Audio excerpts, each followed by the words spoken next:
అల్లం పచ్చడికి separate fan బేసే ఉందనుకోండి. ఒక్కసారి చేస్తే 10 రోజులు టిఫిన్లోకి చట్నీ చూసుకోవక్కర్లే, అంత బాగుంటుంది. అన్ని రోజులు ఉంటుంది. మరి ఆలస్యం లేకుండా కొద్దిగా ఆయిల్ తీసుకుని కారానికి సరిపడా ఎండుమిర్చి, కొద్దిగా మినపప్పు వేసి బాగా వేయించుకుని పక్కన పెట్టుకోవాలి. ఇప్పుడు అల్లంని బాగా శుభ్రం చేసి తొక్క తీసి చిన్న చిన్న ముక్కలుగా చేసుకుని పచ్చివాసన పోయేంత వరకు వేయించుకోవాలి.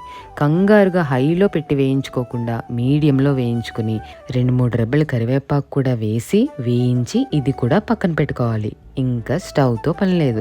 అల్లం ఘాటుగా ఉంటుంది కాబట్టి పులుపు తీపి కాస్త ఎక్కువే పడతాయి. రుచి అటు ఇటు అయినా ఇవి అడ్జస్ట్ చేస్తే సరిపోతుంది. ఒక నిమ్మకాయ ఇంత చింతపండు, 3 వెల్లుల్లి రెబ్బలు, బెల్లం, కొద్దిగా జీలకర్ర, తగినంత సాల్ట్ వేసుకుని వేయించినవి చల్లారిన తర్వాత మెత్తగా మిక్సీ పట్టుకోవాలి.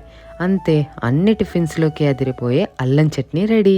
జనాలు 2 రకాలు, గట్టి చట్నీ ఇష్టపడేవాళ్ళు, కొంచెం పల్చగా ఇష్టపడేవాళ్ళు. మీరు ఏ రకమో కమెంట్ చేసి చెప్పండి.